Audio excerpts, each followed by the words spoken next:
Footsteps above, shadows moving, what lurks in the attic will shock you.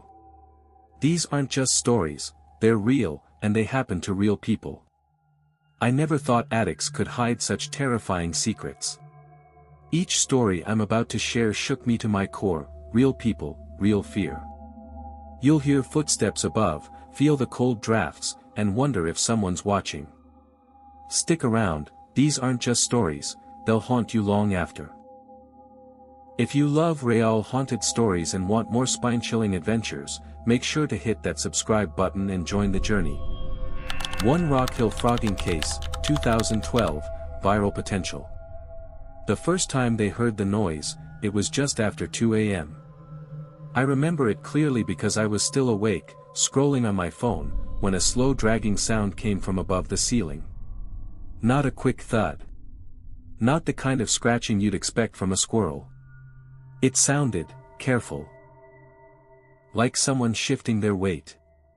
This happened in 2012 in Rock Hill, South Carolina. My cousin and her husband had moved into that small rental house only 3 weeks earlier. It was quiet, almost too quiet at night. The kind of neighborhood where you can hear your own breathing when everything goes still. At first, we laughed it off. Probably a raccoon, her husband said. The landlord told them the same thing the next day. Old houses make old noises. End of story.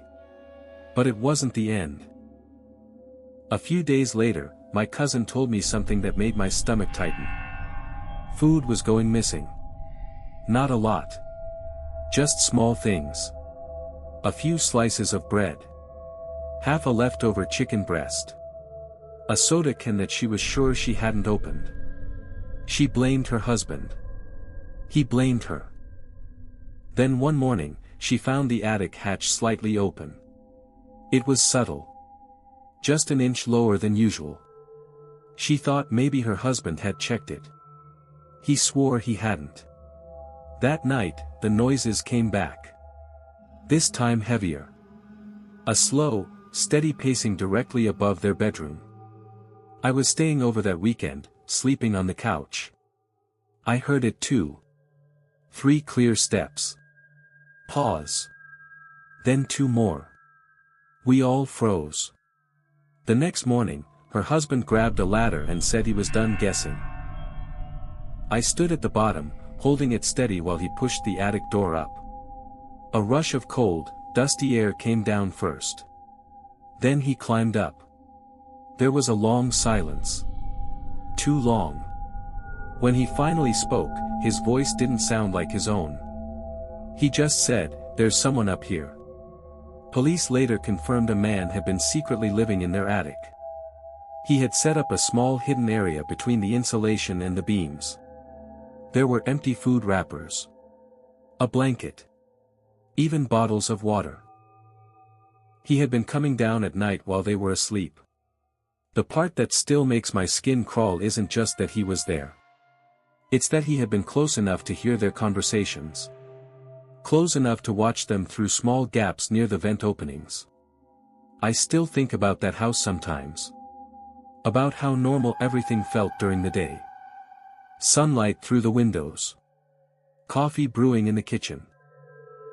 And then I remember that for weeks, someone was living just a few feet above their heads. Not a ghost.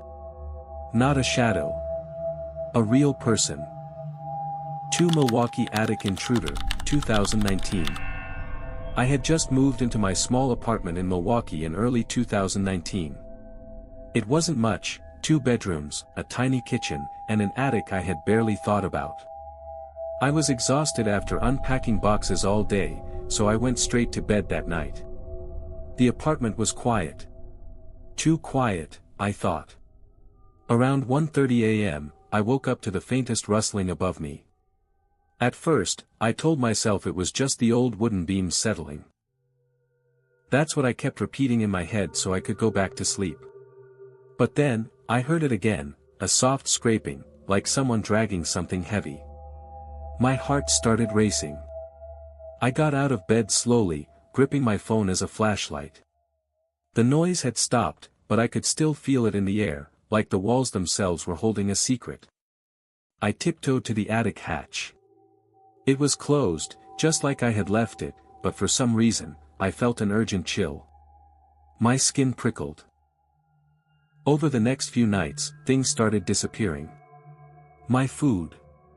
Small items I had left on counters. At first, I blamed myself. Maybe I was misplacing things. But deep down, I knew something wasn't right. The rustling became louder, more deliberate, almost like someone pacing. One night, I couldn't take it anymore. I opened the attic hatch slowly, my hand trembling. The smell hit me first, dust, damp wood, and something else I couldn't place. I leaned in and shined my flashlight. That's when I saw it. A blanket tucked between the beams. Empty bottles of water. Food wrappers I hadn't eaten. Someone had been living in my attic. I called the police immediately. They investigated and confirmed it. There had been a man hiding up there for weeks. He had created a small space in the insulation, moving quietly, only coming down at night while I slept. The thought that he had been so close all this time, unseen, listening. I couldn't stop shaking. I kept replaying every noise, every shadow I thought I had imagined. Every floorboard creak, every distant thump suddenly made sense. It wasn't the house settling. It wasn't my imagination. It was real. And for weeks, he had been right above me. Even now, when I walk past that attic hatch, I feel the same chill. The memory of knowing someone was up there, unseen and silent, is something I'll never shake. I never thought I'd experience something like this in my own home. But it happened. And it was terrifyingly real. 3 Mount Washington attic break-in. It all started with small noises. At first, I thought it was the house settling, the way old floors creak in a neighborhood like Pittsburgh. But the noises didn't feel random. They were deliberate, steps, sometimes quick, sometimes slow, always coming from the attic above our bedroom. I remember lying in bed, listening. My husband slept through it, but I couldn't. Every night, the same pattern. Footsteps. A soft shuffle. Then silence. And just as I began to relax, a thump from the ceiling would jolt me upright. My heart raced. I told myself I was imagining things, but deep down, I knew I wasn't. A week went by. My children, small and unaware, started mentioning sounds. "Mommy, someone's walking upstairs," my daughter whispered one night. I froze. Could this really be happening? The thought made my stomach twist. I decided to check the attic during the day. When I opened the hatch, the air was stale, almost suffocating, like no one had aired that space in years. The insulation was disturbed in a few areas, but nothing obvious was visible. I called the police, and they told me it was likely nothing. I went back to normal life, trying not to think about it, but sleep became impossible. One evening, the noises grew louder. I was home alone.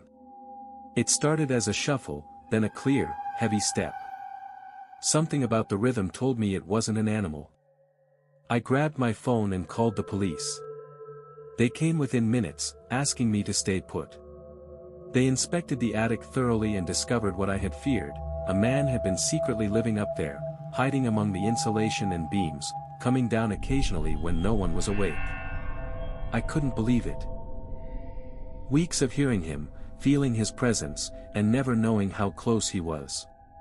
Every creak I had ignored, every shadow I had thought was the wind, it had been him.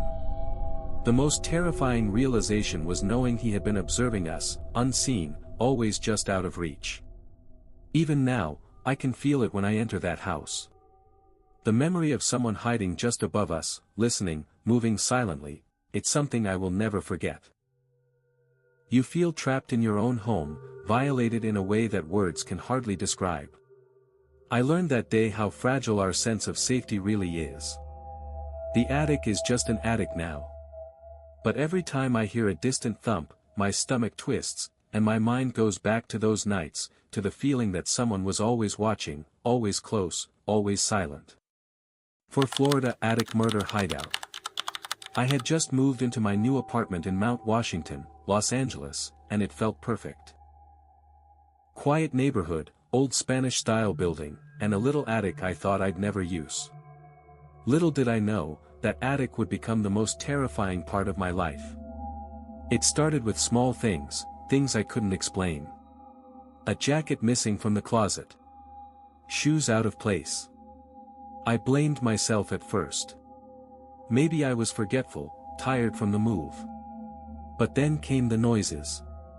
Soft thuds at night, sometimes like someone stepping on the wooden floor above. At first, I told myself it was the old building settling. One night, I couldn't sleep. The thudding was persistent. It wasn't random. I could almost sense a rhythm. My stomach sank as the realization hit me, someone was up there. I called my roommate, but he was out of town. I was alone. My hands shook as I approached the attic hatch. The next morning, I found the hatch slightly ajar.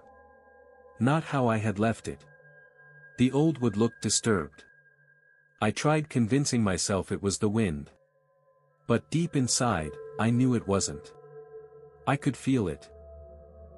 Like the air itself was charged with someone else's presence. Over the next few days, the disturbances increased. I noticed small things rearranged, food missing, and sometimes I could hear faint breathing above me at night. I started sleeping in the living room, leaving the bedroom door locked. The fear was creeping into every corner of my mind. Every shadow, every creak made my heart pound. Finally, I called the police. When they came, they inspected the attic thoroughly. They found a man had been secretly living there. Between the beams and insulation, he had created a small hideout. Blankets, empty food containers, bottles of water, he had been surviving up there for weeks, sneaking down at night while I slept. I couldn't stop shaking as they explained it. For weeks, I had been sharing my home with someone I hadn't seen, someone who had been observing my life from above. The violation of knowing someone so close had watched my every move, my every breath, was suffocating. Even now, the memory lingers. Walking past that attic hatch, I can feel a chill run down my spine. The thought of someone hiding just above, silent, unseen, is something I will never forget. It's not just fear, it's the disbelief, the violation, and the paranoia that follows you long after the intruder is gone. That apartment, once a place of comfort, became a place I could never fully trust again. Every creak, every shadow, every small noise reminds me of that time. The fear doesn't fade. It's there in the walls, in the air, in the very attic that once hid a stranger in my life.